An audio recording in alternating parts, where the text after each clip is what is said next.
So there's your warm-up. Sorry about that, people, but you should know this already. Here we go. This lesson is a good one.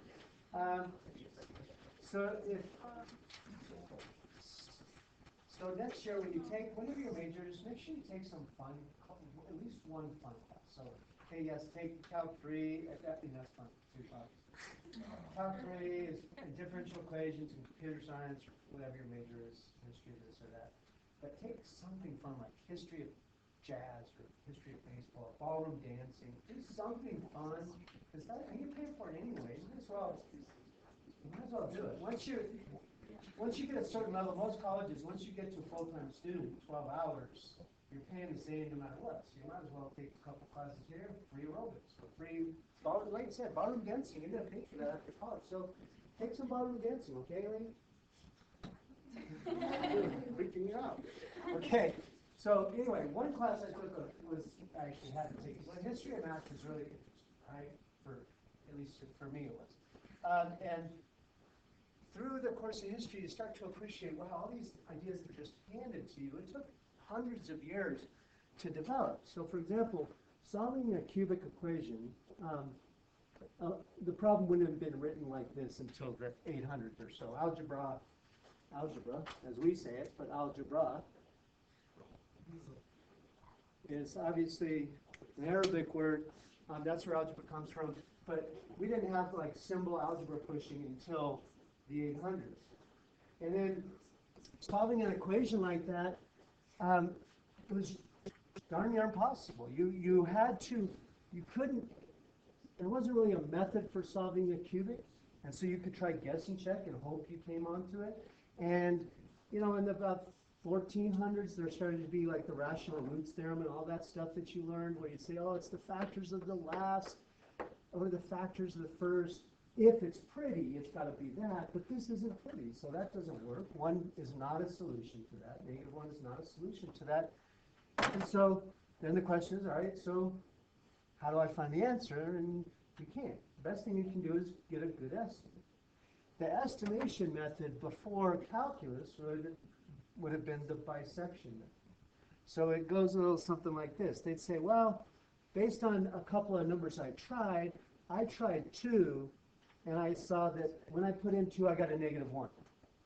And then when I tried, and then it would be logical to try something beyond 2 because it's eventually got to be positive, graph-wise, yeah? So it would be logical to try 3 next. And when you try 3, you get that the result is 5. Well, what does that tell you about the 0?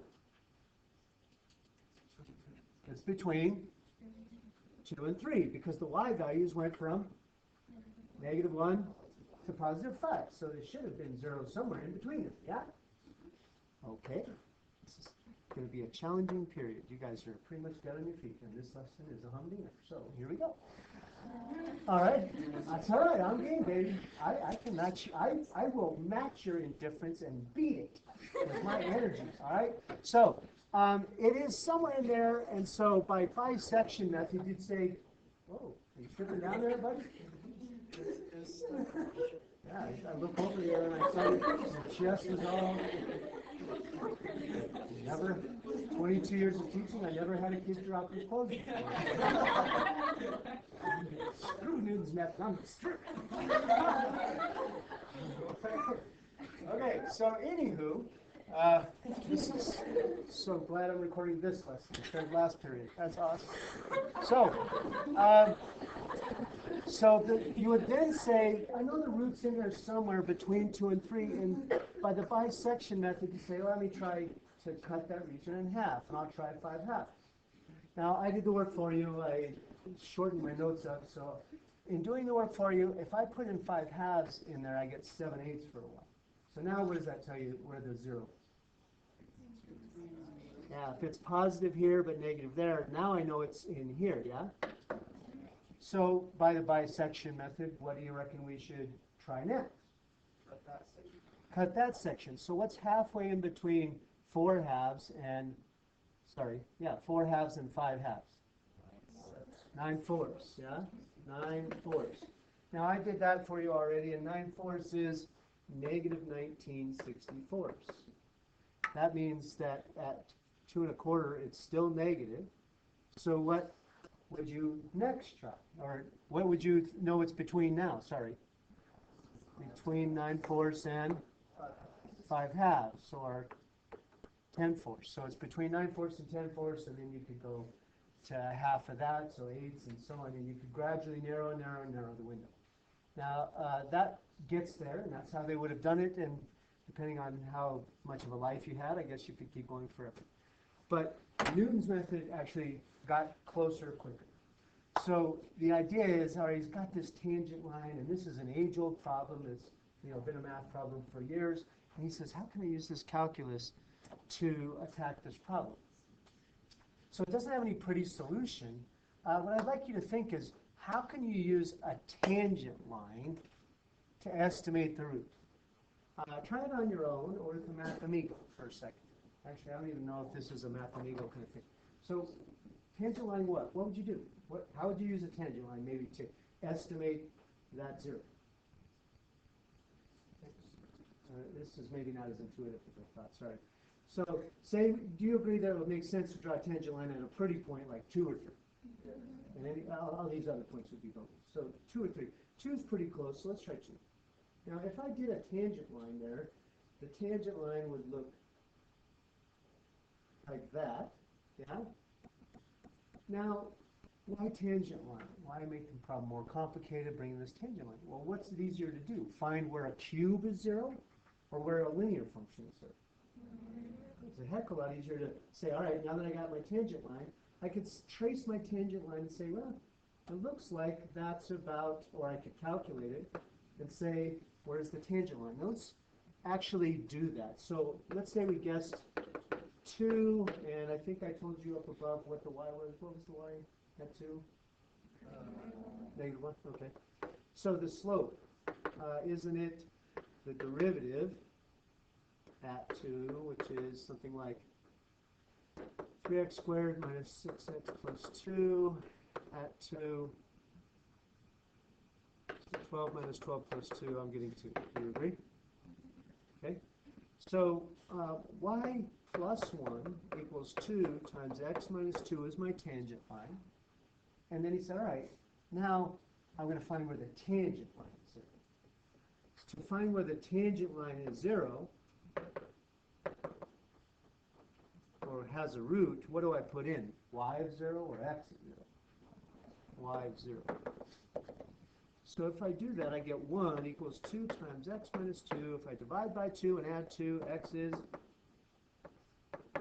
2.5, which is pretty, I mean, the tangent line's a little off. 2.5 is now a good estimate of the root, but it's not exact. Now, if he wants to do better, though, he would do this not once, but again. Now he's going to do a new tangent line. He's going to say, all right, at this new point, which I assume is closer to the root, I'm going to go up to the curve and draw a tangent line at that point. Now, if I do a tangent line at that point, I didn't do that very well. That tangent line, 0 is really close. Now, that's kind of hard to see, but so I drew you a zoomed in look here. So this is zoomed in. 2.5 is, you can see that. Is this 2.5? Yeah. If I did a tangent line at 2.5, then this is really close. Now,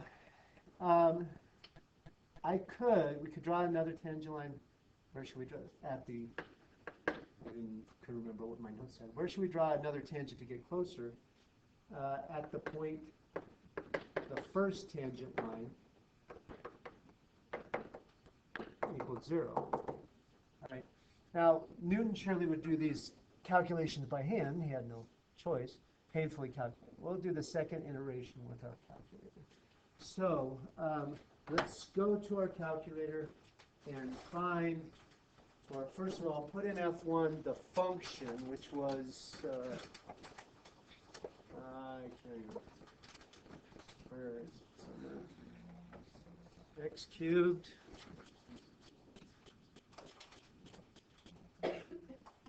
x cubed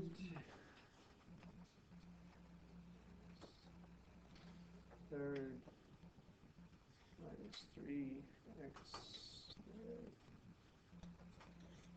plus 2x minus. Okay, also, would you in F2 give me the derivative, please? So 3x.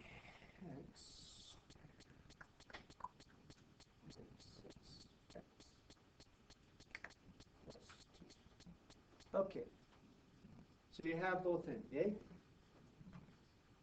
All right, before we go any further, let's kind of get our bearings here. Now, we said we would draw the tangent line at 5 halves, yeah? So wouldn't the tangent line be y minus f at 5 halves equals f prime at 5 halves times x minus 5 halves? Or 2.5 might be less keystrokes. It's about the same amount of keystrokes either way. You down? So then what do? After we found the tangent line, that's great, but the goal is to see where the tangent line is 0. And so we put in a 0 for y.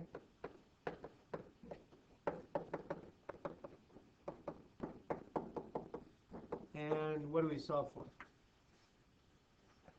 X. Okay, so we would divide over f prime and then add over 5 halves. So isn't x going to be 5 halves minus f at 5 halves over f prime at 5 halves?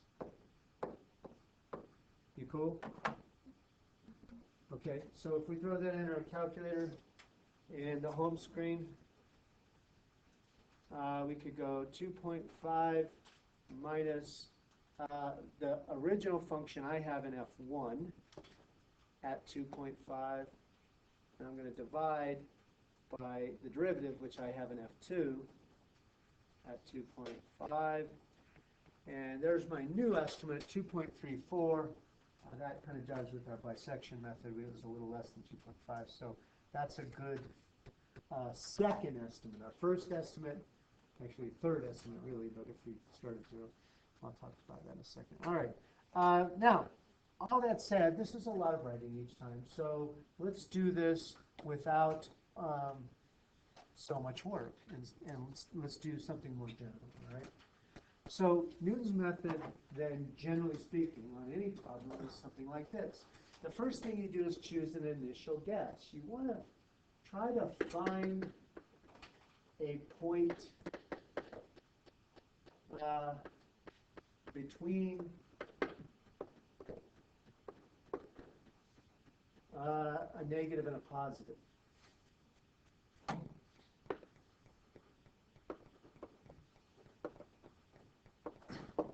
And you're going to let one of them, of those positive and negative, be x initial, your C value, okay? Your initial guess. Okay. So in the previous problem, we knew that the 0 is between 2 and 3, so an initial guess of 2 or an initial guess of 3 would have made sense. An initial guess of negative 2 would be done. You follow? Okay, next, we did a tangent line. So what's the equation of the tangent line? Y minus, all right, f of x initial equals, how do you find the slope? F prime at x initial, and then x minus x initial, yeah? Now, that was the tangent line. Then we said, all right, now where does that tangent line cross the axis? So if we want to know where the tangent line crosses the axis, then we put in y equals 0. If I do that,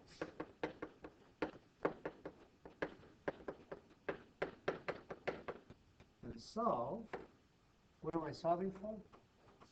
X, okay? X then is I divide over f prime and add over x initial, so x initial minus f of x initial over f prime of x initial. Now, in terms of notation, if the initial guess was x naught, then what we just did is one iteration, so this is successful. Our first time through with Newton's method. So without doing all that stuff, what's x2? x1 minus f of x1 over f prime of x. And those are your first two. And generally speaking, you could say the nth iteration is x at n minus 1, the previous x, minus f at the previous x divided by f prime at the previous x. Yeah? That's Newton's method. And it's used to find, again, what's it used for again? What are we trying to do? Solve for zeros, find the zeros, right? And what's the big idea? What does this come from, this big formula thing? What is the genesis of this? Finding where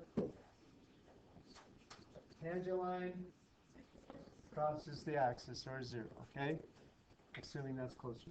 So, let's try this in terms of, let me actually, rather than you try, let me explain what I want to see in your work, okay? If it's not clear what f is, then you should start by saying let f be that guy, okay? So that when I think you'll agree in the question, there's nothing about f. So if I'm having f in my work, then I need to explain to somebody what f stands for. All right, you should also explain or show once where the derivative is. You don't want to have to show every step, so let's just show it once. The derivative is, okay?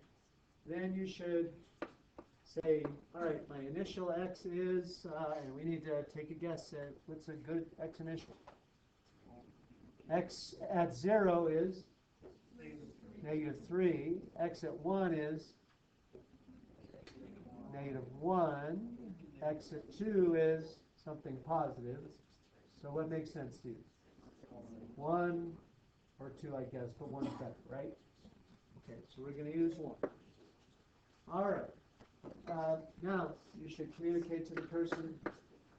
Before you throw numbers around, you should say, here's Newton's method, x initial minus f at x initial, which has been identified, and f prime at x initial, which has been identified. And then you can start doing your calculation process. X initial is 1. I don't need to see f at 1 over f prime at 1. I understand. I know what x initial is. It's in your work. So just start working. What is f at 1? -1. And what's f prime at 1? 7. So I'm getting something like 1 minus -1/7. Yes? So 1 and 1/7. Why does that make sense that it's a little more than 1? Because 1 was negative, and I know the fourth degree is going to eventually be positive, so a little more than 1 is left. You follow? Okay. Let's take a look at, first of all, this is amazing, why Newton is so amazing, and second of all, what kind of work I want you to give in a calculator active problem, right? So if I ask you to estimate 2 plus sine of x equals natural log of x minus 2, first let's take a minute to appreciate the beauty of Newton's method. This is not like a cube in a guess and check kind of way. I wouldn't even know where to start guessing. Yeah? Furthermore, if you wanted to do this algebraically, imagine how hard / impossible this would be to solve for that for x. How would you solve that for x? What do you want to get rid of? Sine? So, okay, we can arc sine, but then what happens to that? That's a stinking mess. Okay, so I want to get rid of log. Then what do I do? Yeah, okay, then this is sine. It's a mess, no matter what. All right, so this is a huge step forward. Let's start, though, by making a Newton's method problem. If it's not a Newton's method problem, your very first step is to make it a zero problem. Newton's method is all about finding zeros, not intersection points. So how do we make this a zero problem? Subtract something to one side. So let's go subtract the log. You follow? All right, then identify Okay, let f of x equal this thing. Okay, 1, 2, 3. Find f prime.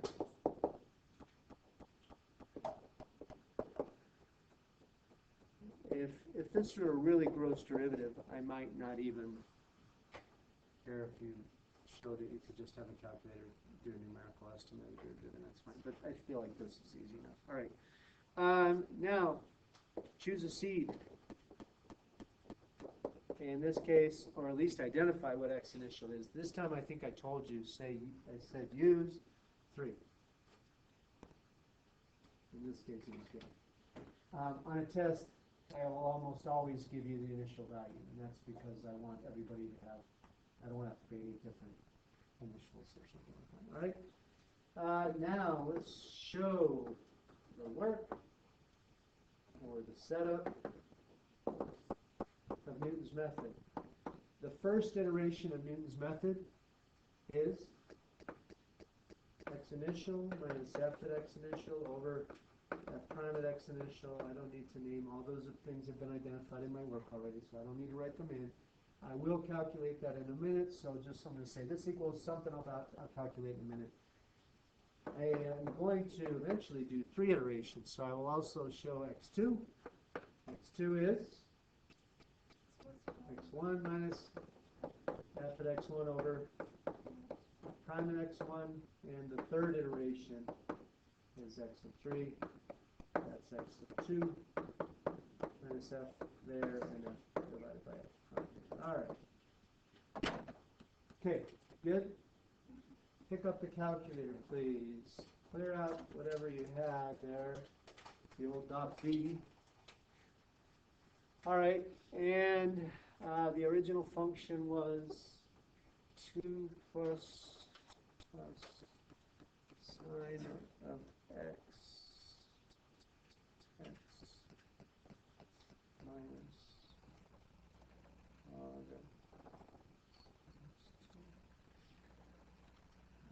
put the derivative in f2 sine x minus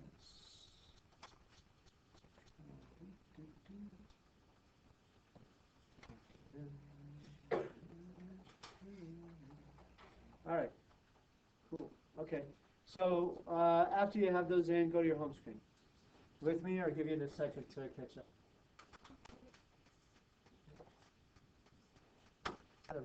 All right, so this is what I want you to do. First, store the initial into x. You're going to do a lot of storing here. So go 3, store to x. So far, so good? All righty then. Hit enter, and let's then proceed. Okay, so every time we want to do the same calculation. We want the calculator to pull up the x we have stored, subtract the function at that x, and then divide by the derivative at that x. Do not hit enter yet. After we want the calculator, for those of you who are computer people, we want to get this into a loop, yeah? So we want to then calculate that and store it to x, thereby storing over our old x and giving us a new x. Now when we do that the first time and hit enter, there's the first iteration recorded, 4.075. You follow me? Okay, now the theory of doing it that way is that now you don't have to retype again, you just hit enter. When you hit enter, it'll recall the previous command, but now it's got a new x in it, and it's going to give you a new outcome. This outcome is x2. Okay, x2 is 4.508. It did the same calculation, but with a different x. 4.508. Crank out one more. Hitting enter one more time. Or not. And 4.6765. Rounded or truncated. You concur. 4 point, I forgot what I said, 676? Is that right? Okay, that is our third iteration. That is, should be getting closer and closer. You follow? Okie dokie. Now, just curious, what do you reckon your calculator, at this point usually somebody's saying, oh, this is so stupid, man, if my calculator does it for me, why don't I just have the calculator find zero? Well, what do you think your calculator is programmed? It's actually not programmed with this, because it doesn't know how to find a zero. But it is programmed with bisection. Half and test, positive, then test again, positive or negative. That said, somebody's got to be the person that knows how to program all this stuff. And I do expect you to be able to do some number of iterations. If I say stop at the third iteration and you use the calculator zero function, you're not going to get the right answer. You're going to get something totally different. Okay, so here we go. Let's try the ramifications of a bad initial guess. Now, you're not going to pay as heavy price as Newton did because, again, he solves that equation. He's got to look up in his sine. They didn't have calculators, obviously. They had tables. Sine of all these values and cosine and log of all these values. It was a mess. So a bad initial guess would have cost him plenty. It would have been a bad, bad thing. So let's say, for example, that in this problem, you're supposed to find the zero, but you're too lazy to actually find a negative and a positive, and so you're just going to say, that's true, I'm just going to use 3. All right? Why use 3 and not 0, I don't know, but we'll go with it. All right? So, actually, 0 would be more logical. Say it's a logical, say you tried x equals 0, because you think, 0 is easy to use, yeah? Well, here's 0. And if I trace back a tangent line at 0, then this, x initial is 0, x1 is, at least the way I drew it, about a little between 1 and 2, okay? Okay? If I now do a new tangent line at that point, that tangent line takes me about there, and now this is x2. And now if I do a new tangent line at x2, this is x3. At x3, God forbid it should be at 2, because if I put that at 2, then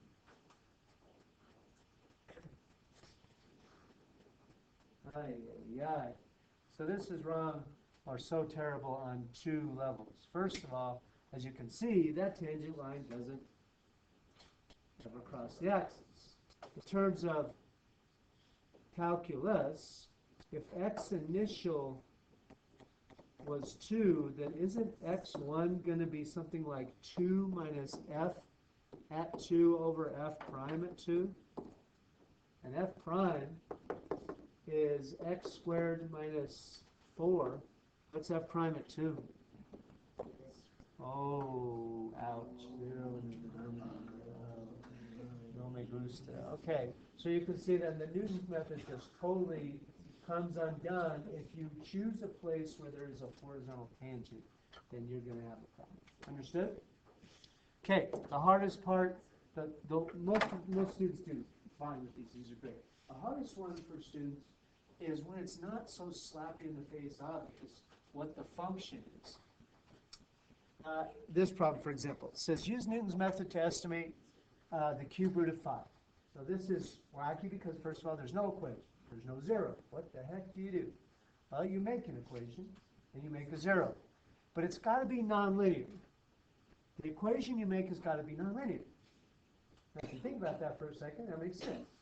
Because the whole process is about drawing a tangent line. So what kind of tangent line do you get to a line? Yeah, that's stupid.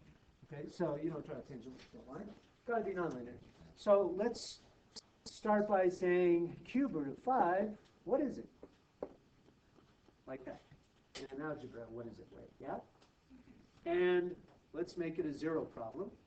So to make it a zero problem, it would be logical to say, well, just shoot, move over cube root of 5. There, now it's a zero problem. Problem is that's linear. And it will give you absolutely nothing. If you did a tangent line, it would be the exact same equation that you are starting with. It would do nothing for you. It goes nowhere. So instead, boo. Instead, we need to take this and do something else. What else can we do? Cube. If we cube both sides, then move stuff over. Now we're talking. Cooking with gas, whatever Miss Cannon says. Does she still say that? Maybe not. She used to say that. All right. So here's the thing. Now let's get to Newton's methoding this up. First of all, I'm going to identify f as x cubed minus 5. And then find the derivative, which is 3x squared. Then I'll choose an initial. What is a good initial guess? I can think of two things. 2 or 1? Yeah. 1 cubed is 1, 2 cubed is 8. So either 1 or 2. Which one do you want to use? 2. Okay, 2 it is. Or maybe I didn't hear it. I'm just thinking. But x initial is 2. Cool. So now what do we do? Newton's method. Yeah, x1, or the first iteration, or first time through, is formulaically x initial minus or plus? Minus, all right? You can imagine that in a week, you'll start to think, is it minus or plus? And God forbid you have to do all this tangent line stuff again. But it is what it is. So, x initial is 2. What is f at x initial? F at x initial is 3. And f prime at x initial is 12. Do you agree? Okay, so 2 minus the fourth is 1 3/4, 1.75. Now I'm kind of curious. What is the cube root of 5? 5 to the 1 divided by 3 is 1.7. So we're within 400ths or so. That's pretty sneaky good, I think. You follow? Okay. So Newton's method, what is it used for?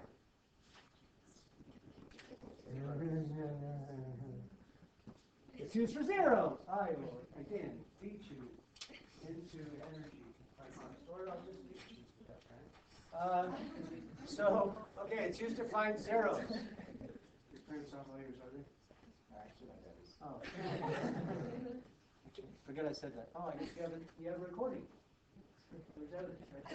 Okay, anywho, I'm joking. So it's used to find zeros, and it's about tangent lines and trying to find tangent lines in a repeated process, finding zeros. That's where the formula comes from. I don't want you to lose sight of what you're doing. It's just some mindless formula. All right, questions on 91. 91. 1. 20? Yeah. Okay.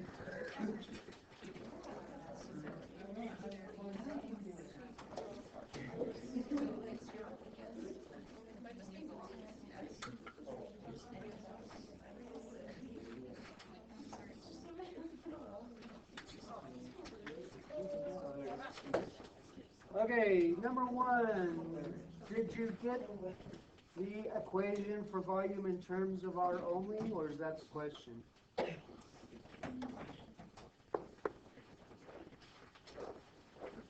So, I'm sorry, did you say the whole thing or just B or what? D? So what is your equation for volume in terms of R only from part A? Volume is 6 pi r squared. That seems really clean. Is it that clean? And then minus 3/2 pi. Oh, okay. I was going to say. 6 pi r squared minus 3/2 pi r cubed. All right. Are we all cool as far as where that's coming from, or do we need to go back and see where we got that? We're good? Okay. So that said then, so is this, are we talking change in the cylinder with time, like related rates? Or are we talking as the radius changes, how does the volume change, so dVdr? Is this differentiate with respect to time or changes in R? Changes in R, okay, as R changes, how does V change? And then we want to talk positive to negative. So we want to find dVdr. dVdr is fine, V prime is also fine. I feel like if you do related rates, you should not use V prime in a related rates problem. You should save with time. All right, so 12 pi r minus 9 halves pi r squared. Find the critical numbers where this is 0 or undefined. So because it's a cube, there are no undefined points. It's just zeros. Did you take out a pi r? Yes? Okay, if I take out a pi r, I have 12 minus 9 halves, bless you, r. And so r could be 0, which is obviously a minimum volume, or 12 minus 9 halves r is 0, which means 12 is 9 halves r, so r is 12 times 2 ninths, or 8 thirds. And it seems like, you don't have to show the test for this, but it seems like that would be positive to negative. So that is a mess. Does that get you going, or what's the question? Okay, so that gets you the radius. With that, you can get the height, and with the radius and the height, you can get the volume. So you should be good. Any other question? Oh, 20. 20 is 20 still a question? Okie dokie. So, 20. It says they clocked the guy at this point A. He was going 60 miles per hour. And at this point B, it was 70 miles down the road.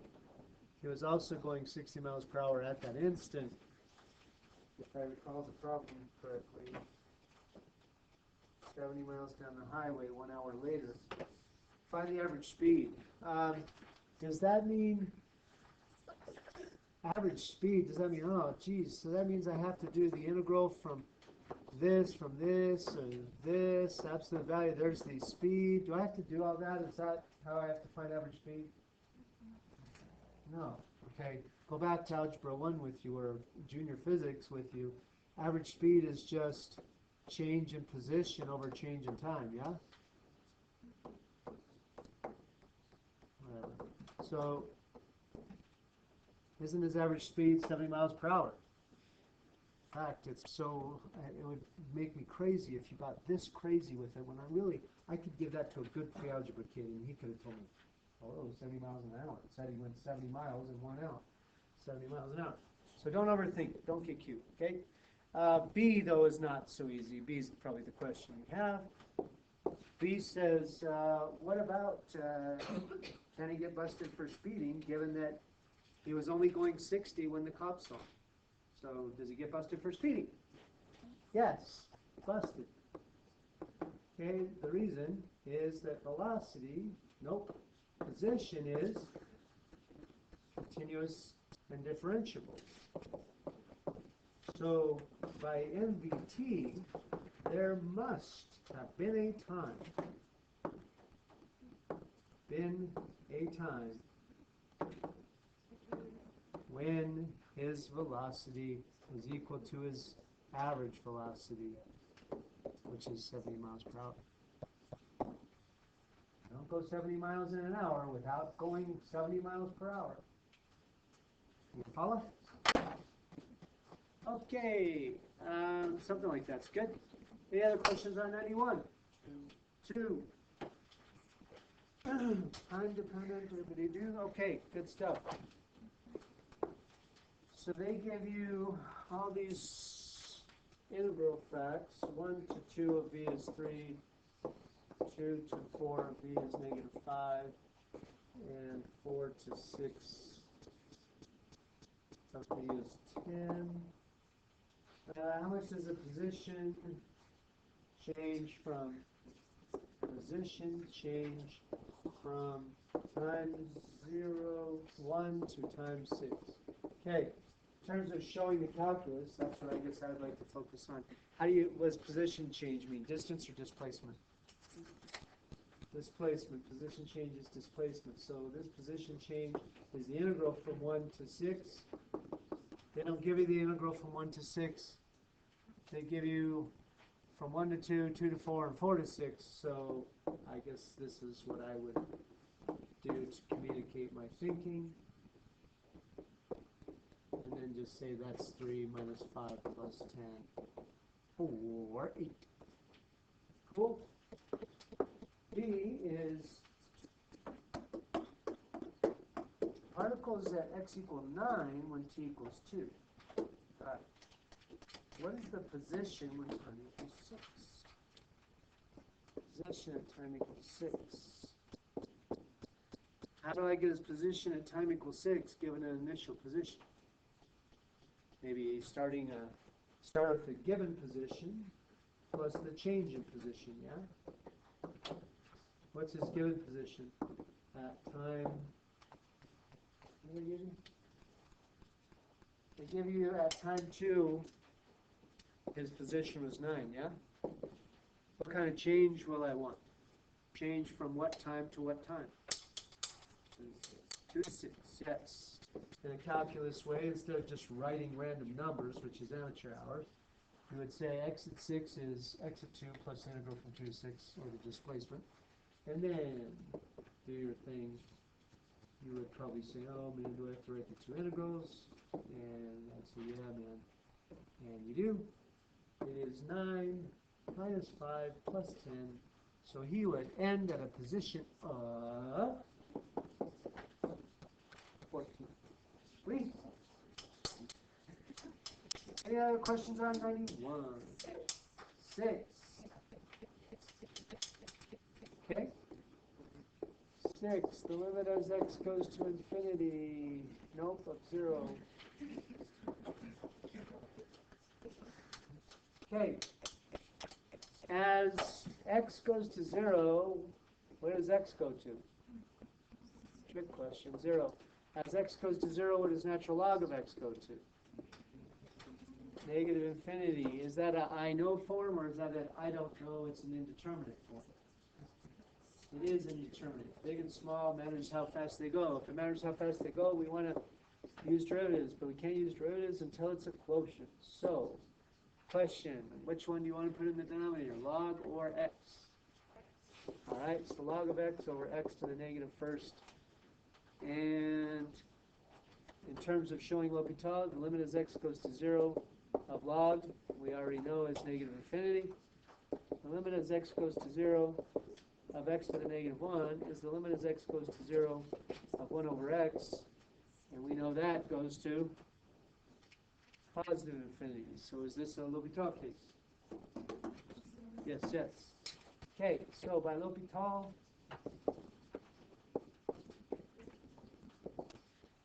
the limit is equal to 1 over x over negative 1 over x squared. So I tried to write you a note that it's crucial that you simplify as you go. If you don't simplify, then you're going to get this endless L'Hopital loop. You're going to think, oh, infinity over infinity again. Here I go again. And it's just going to get worse and worse. It's never going to. You got to simplify as you go. So this is negative x over 1 when you divide or multiply by x squared over x squared. And then you're good to go. Okay. 91, are we good? 14? Feels like at this point you're just using me to fill in your blank spots. But I could be wrong. Maybe 14's a humdinger. Not really. Alright. Show that the interval is guaranteed by the mean value theorem for integrals is the midpoint of a plus b. Okay, like a lot of problems, like a lot of problems, you might not quite know where it's headed, but you just get started.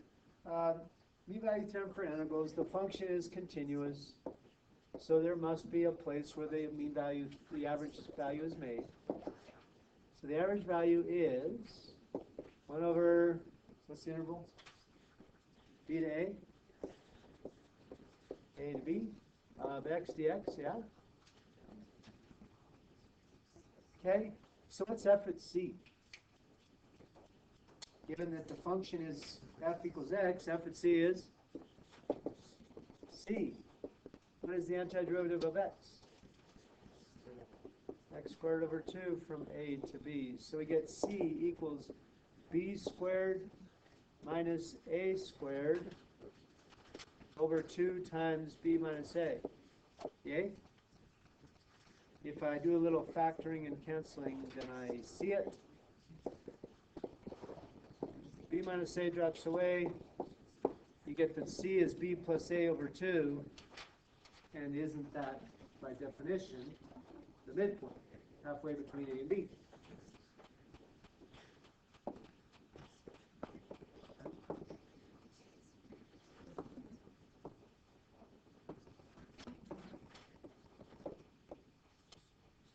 Okay. Anything else? 91? 92? 92? 14. Please tell me 14 was actually also a question on 91. I didn't just waste my time. No, it's not. Okay. All right. 14. Oh. Pardon this quick interruption. There was a mistake with where kids are reading for 7th. Girls mentoring, just check into your assigned room, and then you will report to the cafeteria. NJHS students, please, you will report to the auditorium at the bell. Thank you. Okay, so we won't get to 92. 91 is due. 92 you can keep. Have a lovely weekend. Yeah.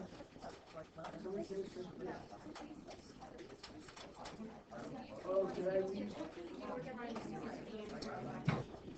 Oh, no. Shoot. Hey, on the new method, if it doesn't say, will you just stop at 3?